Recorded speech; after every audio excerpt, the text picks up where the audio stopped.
I'm Dr. Allan Serviss, and I'm a general surgeon here at O'Connor Hospital.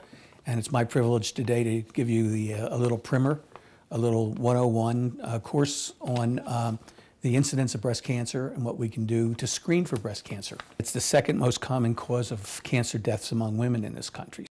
It's the main cause of death in women, period, between ages of 45 and 55. Probability of developing a breast cancer is roughly 1 in 6 women.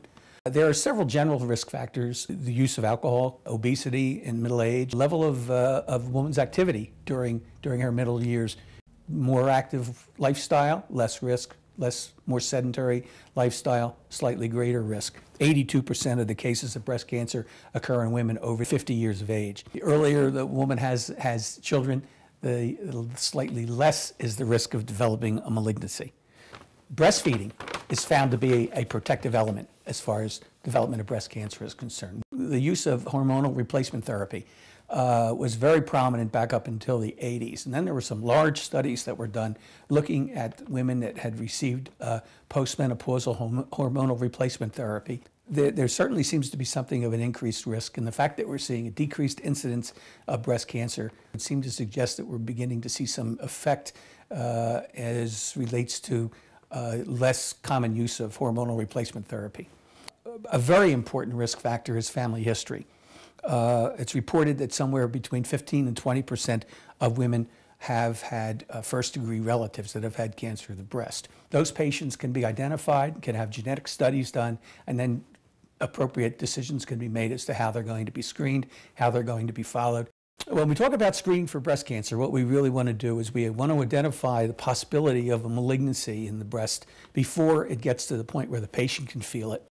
With the use of mammography, we've seen a dramatic decrease in the number of patients with advanced breast cancer. We have a new process, and we have it here at O'Connor Hospital, which is called digital mammography. It's really become the state of the art. For women between the ages of 50 or 70, annual mammograms are important. For women between the ages of 40 and 50, we need to discuss the risks and the benefits with their healthcare providers. For women age 70 or older, if they have a life expectancy greater than 10 years, then it's probably appropriate to continue annual mammographic screening. So this really is an introduction to the topic. It's an introduction to the problem. The good news is that the incidence of breast cancer seems to be decreasing.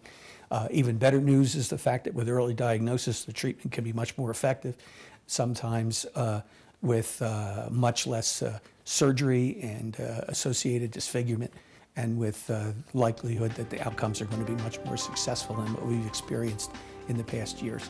Thank you for your attention.